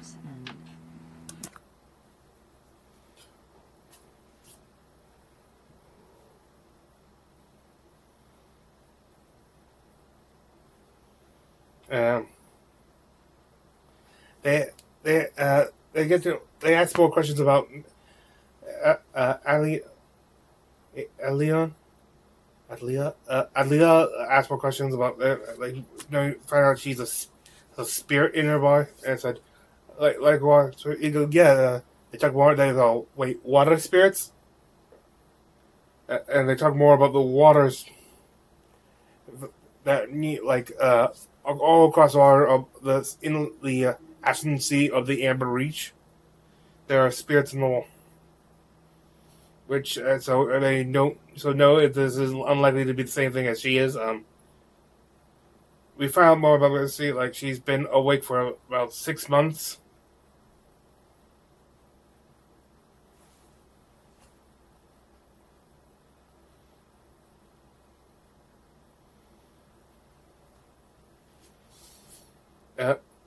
There you go. They find the shoreline of the Ashen Sea. Ashen Sea. It's hearing around the store. The fog is thick over the water, and in that fog, they could see hundreds of wisps and also images of gaunt ghosts. Scribe takes the lead for navigating around and they manage to get the correct get past without being harassed. And to the chagrin of August, head to the Screaming Forest.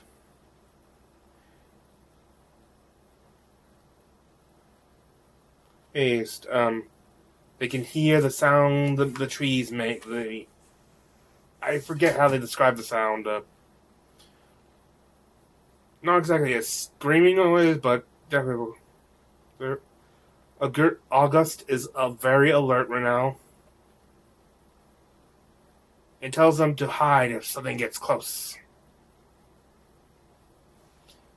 After a little while, though, they hear.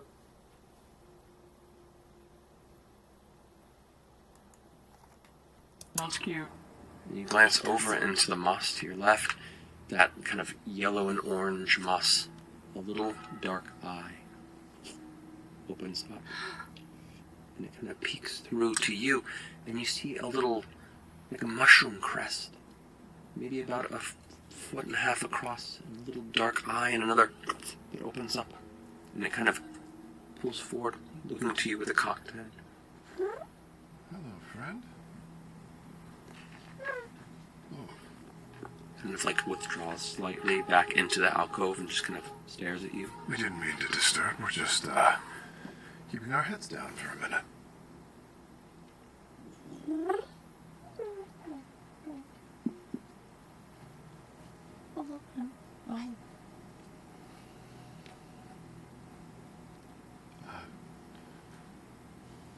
Does anyone speak mushroom? Hello. Do you want to play?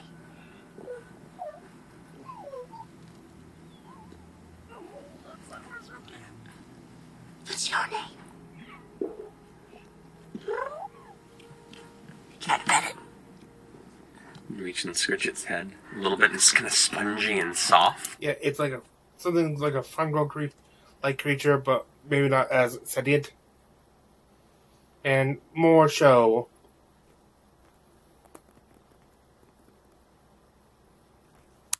Charges you. It reaches for your doll. Don't reach for Violet. Violet is very shy. Give it something else. And it charges you. I need to put a map down.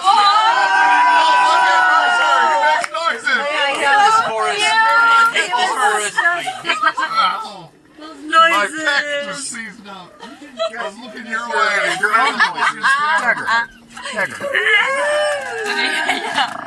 Hello, creepy forest. Fun to read. So, while you are all keeping under this alcove on the side here. Cool. God, This one look would at like the sponge. I love it. I bet those.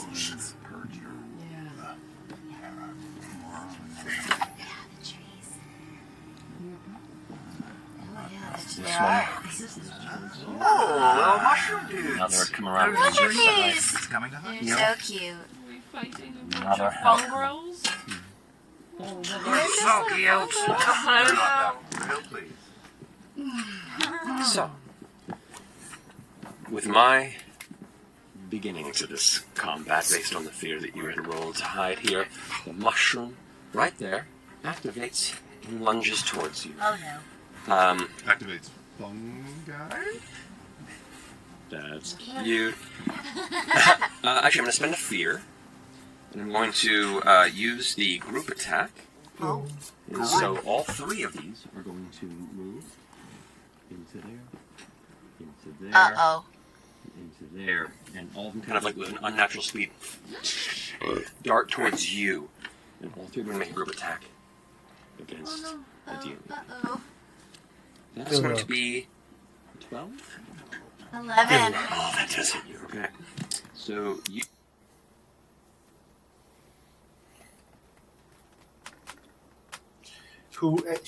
They hit 11 and she activates her Rune Ward in response.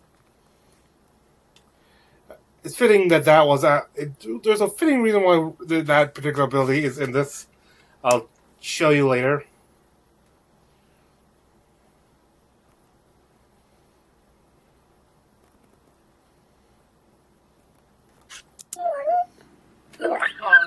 And you hear, Is it Daddy? Is it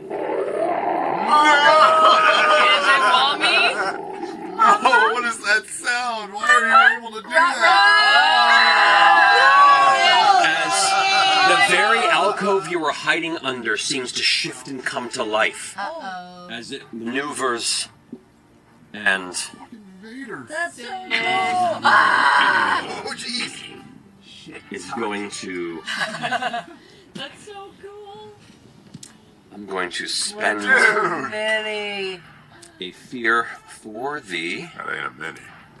You know what? I'm going to spend a fear to do funky backup. Funky backup. It's going to Funky conjure backup. 2 more fungus. Funky backup. They all pull out bases. They all pull out the base. Both of these fungus immediately are summoned and activate. One's coming at you, Scribe, and one's coming at you, Misty. When against you, Scribe, that's only going to be a 7. No, that doesn't work. And against you, Misty, that's going to be a 13. That hits. That hits. You take 2 points of physical damage. Does its worst. And after I mentioned, you reduce the damage, but did it strike you? You both mark an armor slot. As their touch is caustic and begins to burn Their attacks strip your armor. through your armor. Oh, it's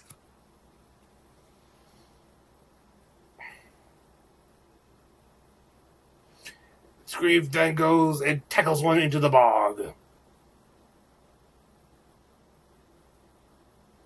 And then uses claw to cut in half.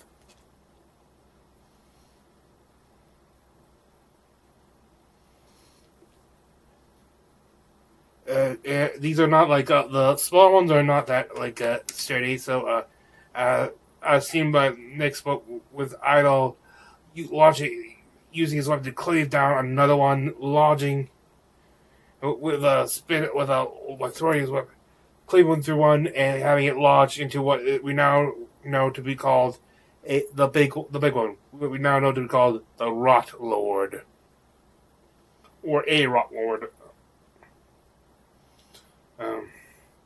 And as it hits the wound, it opens a wound in it. Spores start filling the air. Bricks does a whirlwind attack.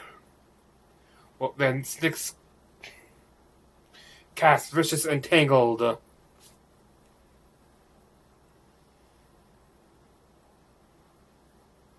And then uses his Ranger Focus mark on I think it was on the big guy.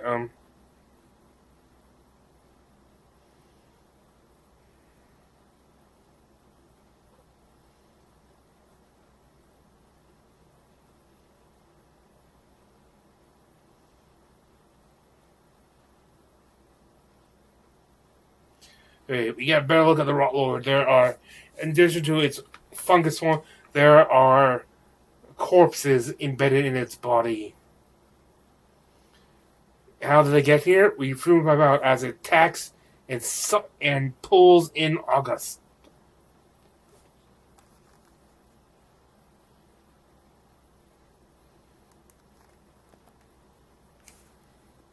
Close range. Actually, no, sorry. That doesn't come in yet. Never mind. When it takes severe damage. So that's a scenario there. It's going to use a reaction, Fear Spores. When a creature within close range... Actually, no, sorry. That doesn't come in yet. Never mind. Fear Spores? That'll be later. Fear Spores! Oh god, That'll be later. a preview. May I? I'm upset. So, that is going to be...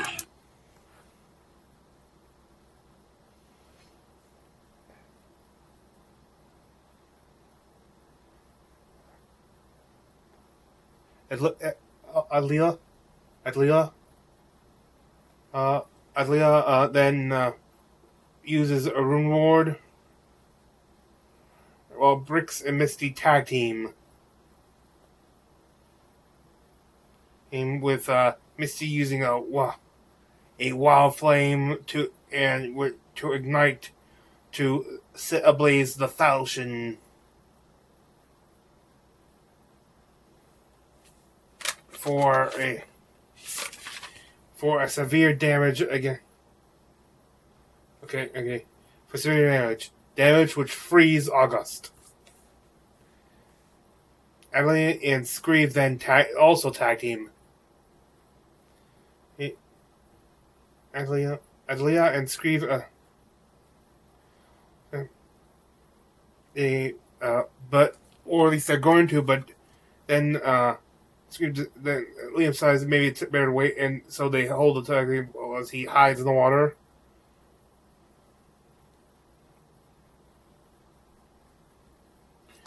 As the Rot Lord charges Missy and envelops her. Then there's an attack on Adelia, who ducks and rolls to go. And then they perform their tag team. Scribe jumps out and uses a claw his claws to open a gash in its belly, which Adelia then shoots into with unleashed chaos.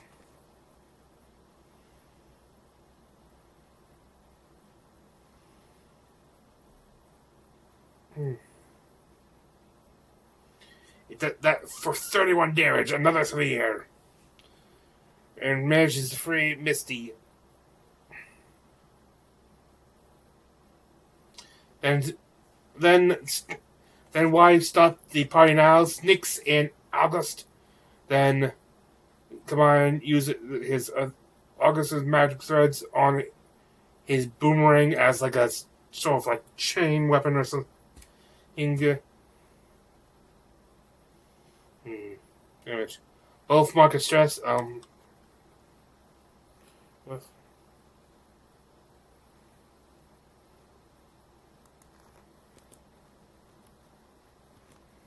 a row is 22 total points of damage.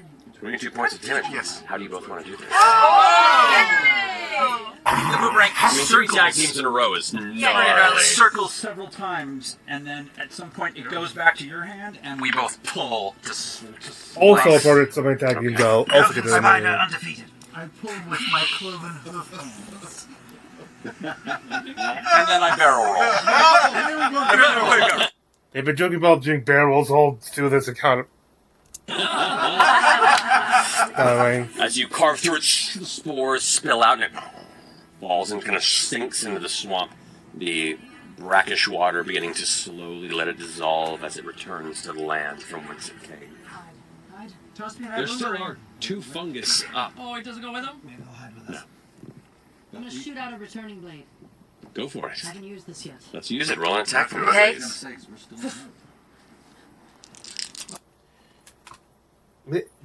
Her returning unfortunately misses the fungi attacks.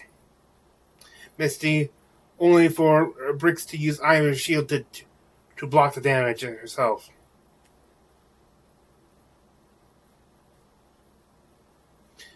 Funky back is called, and they so this is something of not just the Rot Lord has it, but 2 more fungi appear.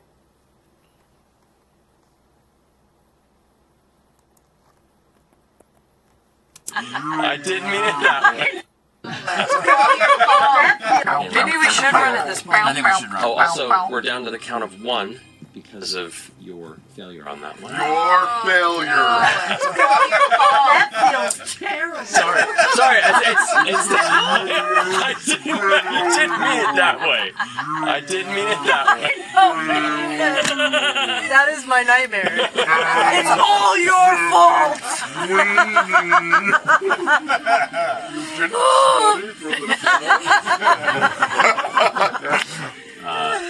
No! I have to go to the bathroom. Why don't I have pants on?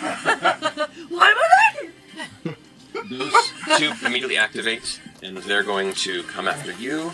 That is going to be a natural 1. Barrel roll away. There you go, perfect. And the other one's going to come once again for you. That's going to be a 12. That hits. Okay. Stupid dress is all just. You destroy it. It doesn't have any armor left, I guess. Thankfully, I'll use a paradise to protect Adelia, who then return blasts the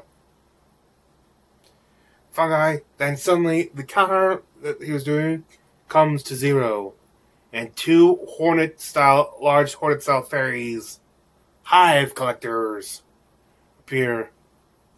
A guest immediately sees them, knows who they are, immediately hides and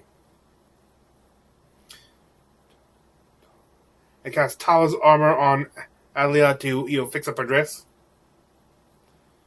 and then uses Ice Spike on Collector, but misses. So he tries to hide, but I think he also got his attention with that. The Collector may or may not, it's hard to tell, have a look of recognition when he spotted August. So,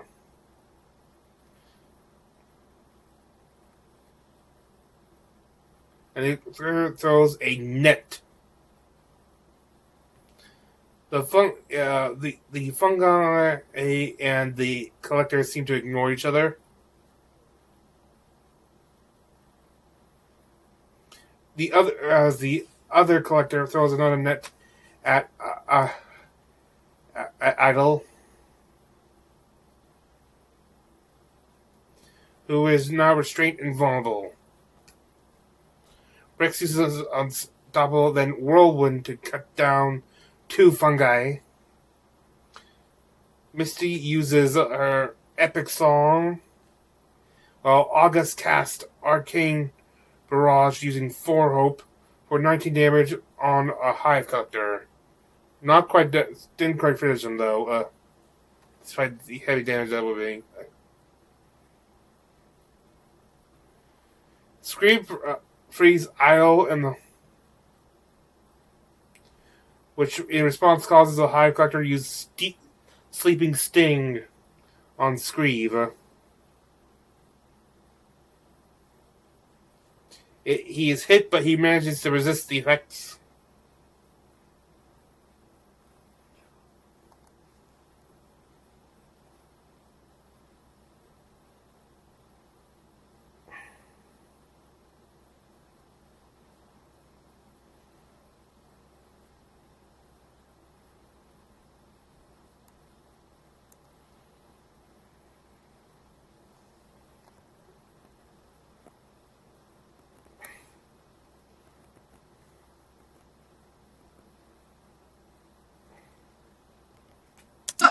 That's okay. That is a success. Okay, I'm gonna try to lop off his head with my boomerang, and then put his mushroom cap on my head, so that from above maybe he thinks I'm just a little mushroom guy. All right. So yeah, Are you going to you make it look sever like the head and then throw it onto your head to try and hide it. Go ahead and make a presence action roll to see if you can try and quickly plaster yourself off as one of the 13 with hope. What? 13 with hope. But I had already rolled a fear before that. I know, but just, okay. just the scenario there. All right, so you, as far as you know, you're hiding well with the fungus on your head. They'll never suspect me. 13. This dives down to strike you again. Unfortunately, it wasn't high enough to quite convince it. You can see I'm coming because I've got a big mushroom cap on.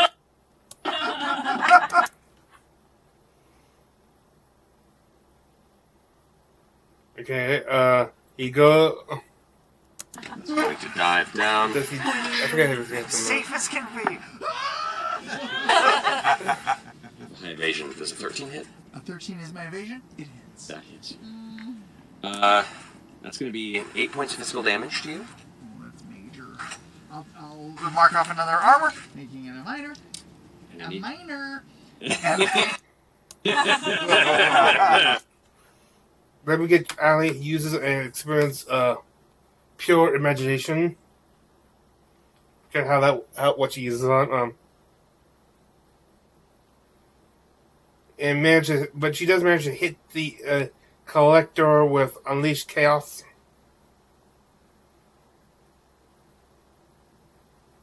And then marks her stress to hit the other collector with another with with the Unleashed Chaos 2.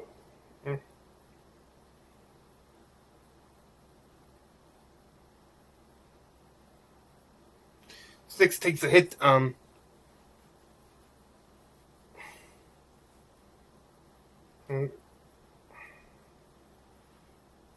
August then creates an ice spike above the collector's head to hit. The collector starts to flee.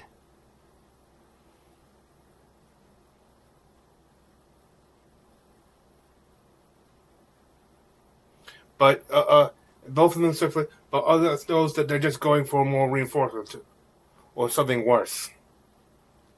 And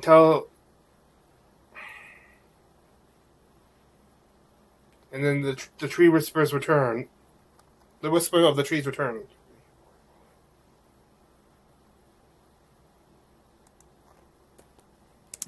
Branches scrape and turn, almost like a cricket's legs create this awful, unsettling sound surrounding you. But whatever is going to happen next, you know you have to move. Because something knows you're here. So we run. Fast. Run.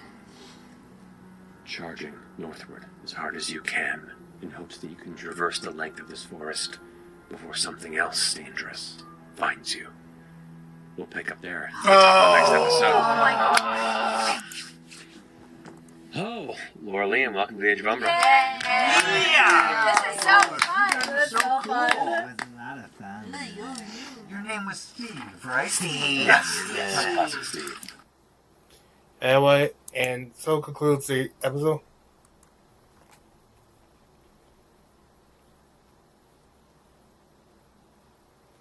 And now that brings us to the part of the where I introduce. Sorry.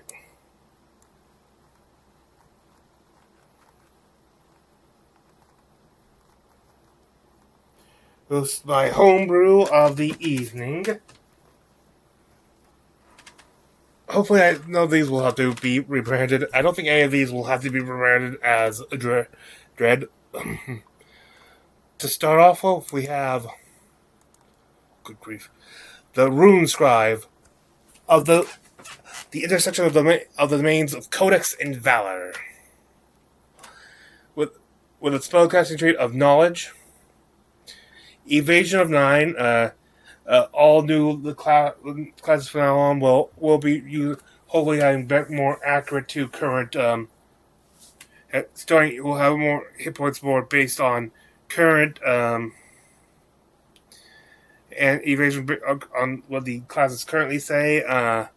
Old one was made before Daggerheart came out.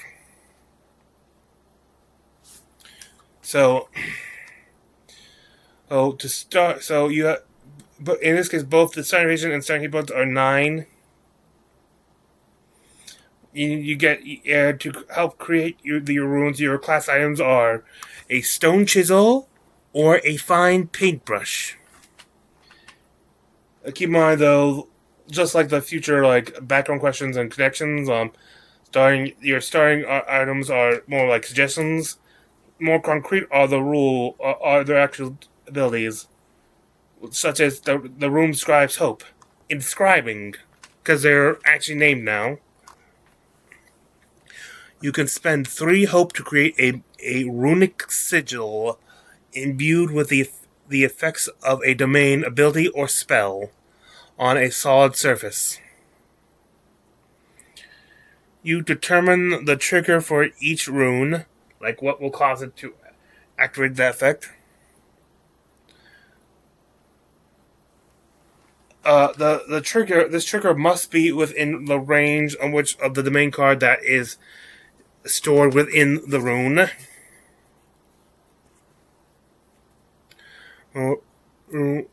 So it has to be within that thing. The grimoires you can actually have reduced cost for grimoires, but to do that you can only choose one aspect of the grimoire. So they have like,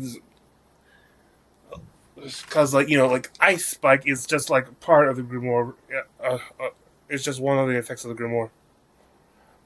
That August uses, so he could actually have one to just cast up, spend one hope to only for so that only will have one use of there.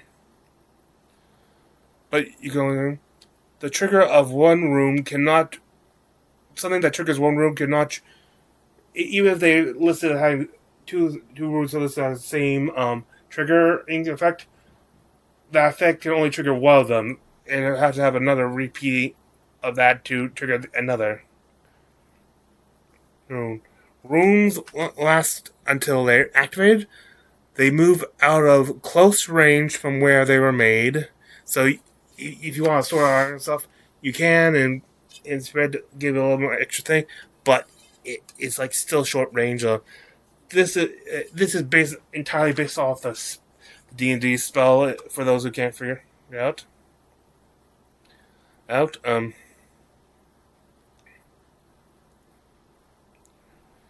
Also, if you complete a rest, the completion of a rest, like you can use it to defend while you're resting, but once you do, any runes you already still have deployed, you can only are basically undone. You can only have a number of active runes equal to your proficiency. You can't just cover those, especially with the class feature, Runic Turf. You have a bonus to all action rolls equal to the number of your runes within close range. So yeah, if you want to prep an area of stuff, you do very good bonus, but you're stuck to that location. Then you have your two subclass options, your two orders of scribe creeper of your rune scribes. You have the order of dictation.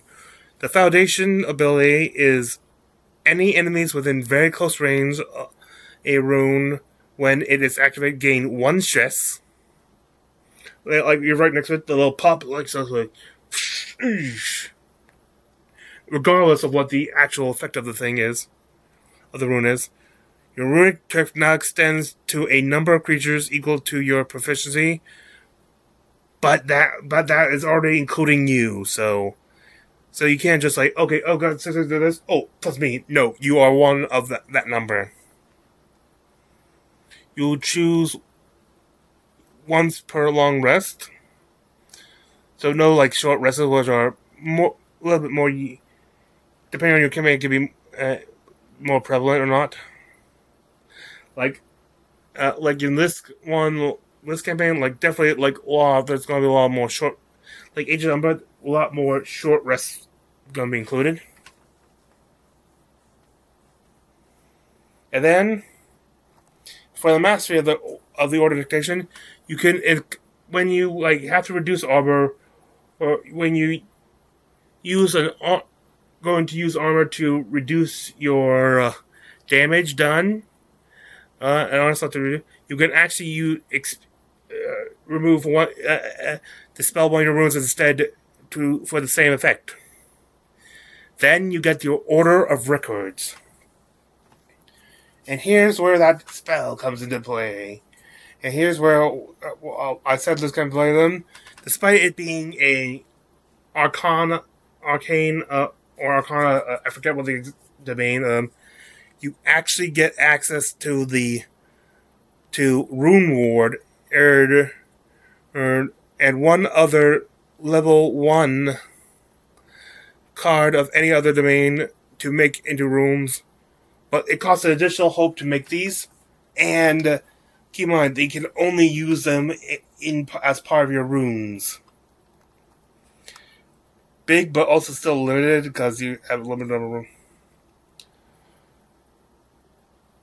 And now, the boost you get to, the bonus you get to your action roll zone is now also added to your evasion, and as far as Runic Turf, as for the specialization, and as for mastery of the Order of Records, you can make runes from domain cards in your vault, but like the extra ones you get in the foundation, they also cost an extra hope to make.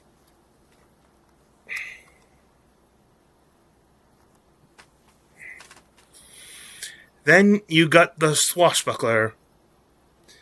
Honestly, I was wondering if this shouldn't just be me.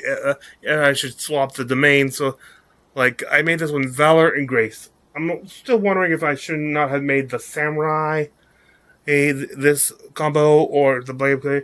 But, honestly, I felt like certain things about it more. Okay. Also, it's also the fact that it doesn't. It's the unexpected more kind of gets a bonus. By the way, you have your spellcasting trait is agility because you're doing all sorts of acrobatics. And a starting evasion of 11 and starting HP of 7. So despite meaning Iron Shield might be a little bit more risky. So then you get your Swashbuckler's Hope. Courteous combo. During a tag team, there's like 2 other things that are specifically for tag teams, so glad this one was on for. I had already had this one lined up for this particular episode beforehand. So, Courteous combo. During a tag team, you can spend a hope to have your partner roll their duality die a second time. For whatever you're rolling to make it easy, you both roll and you decide which one you do. They actually add a second dice to there, meaning you can choose from any of the 3.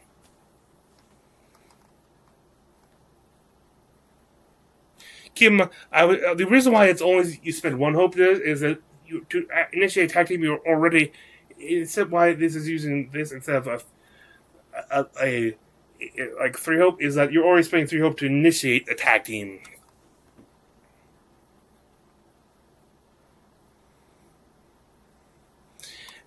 Now, I said before maybe not go so much with I Am a Shield, but maybe with this you could. For the class feature is Parry. When a creature rolls an attack roll against you that is greater than your evasion, mark 1 stress to roll your own attack. If your attack roll is higher, you miss.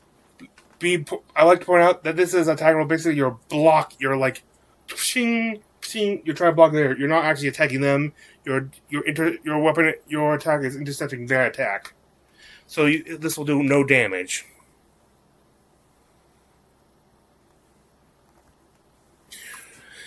Then you got your subclasses. The Buccaneer. For Foundation, anytime you roll an attack whose range is greater than melee, with a range greater than melee, but at melee range, the attack has advantage.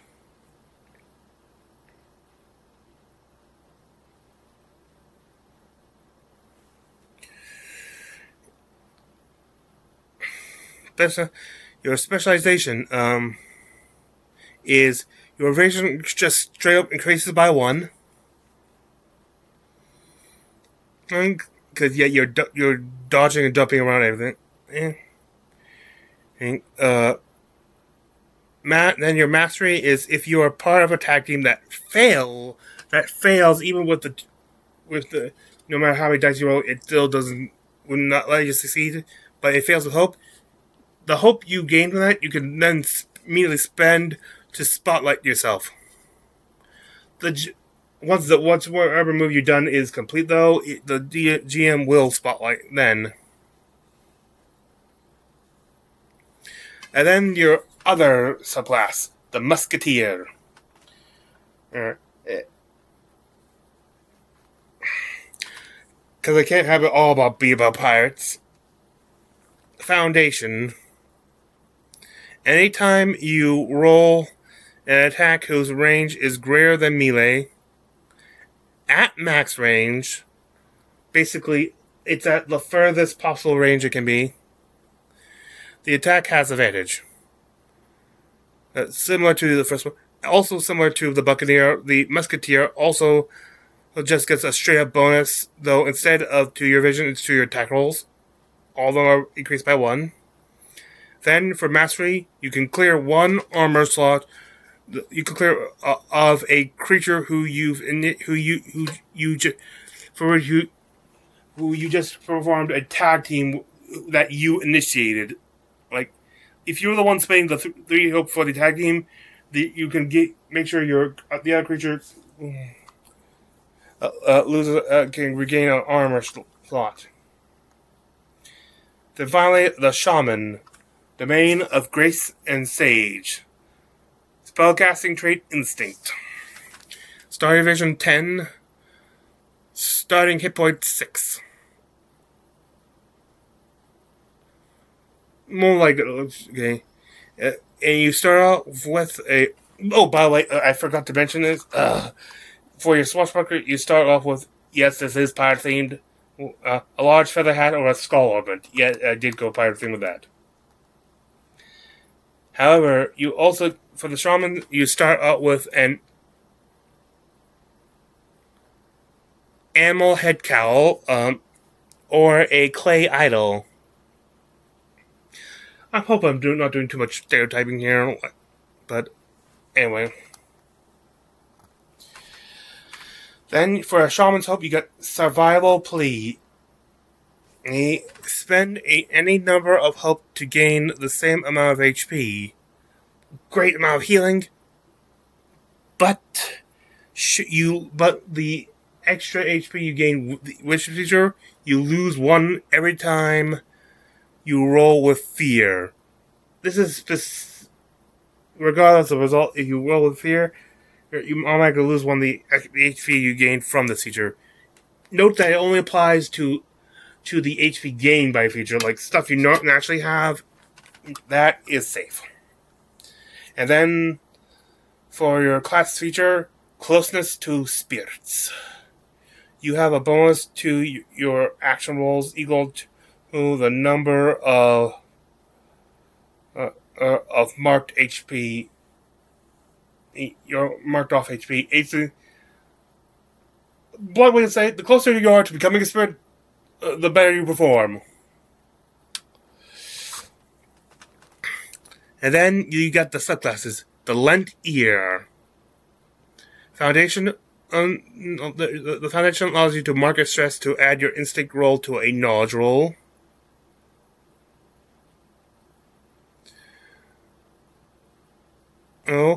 Then Specialization allows you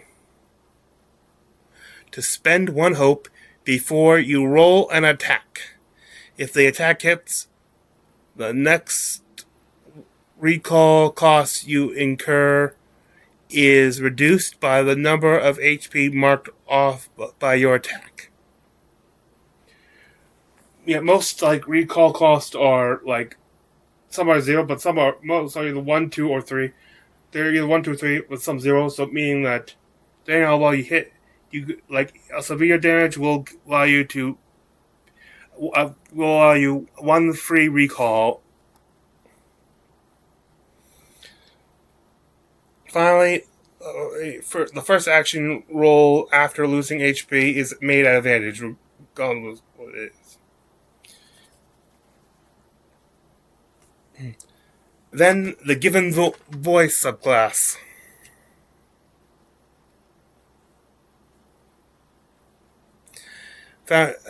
Foundation is it shares the effect of the Foundation with the Lent Ear, except instead of increasing your, instead of adding the instinct to knowledge, it added to your presence. Also, all of them are, I think all the features are kind of mirrored in each other. For instance, Specialization, same thing, roll spell hope before you roll attack. If the attack hits, it reduces cost, but instead it's the stress cost of incurred from using a domain card. Instead of just replace a card, you actually use the card. It is reduced by the same number of HP marked up, -1, because you'll probably be using more than you will be replacing them. So gotta have balance. And finally, as master, your first action roll after inflicting severe damage is at advantage. So while other ones is you lose, this one you give out, you dealt out. Though only if it's like the high severe or more, because depending on what rules playing. With that, I thank you for joining me. This is Free and Arena Mentra, and I wish thee good fortune on the quest of life.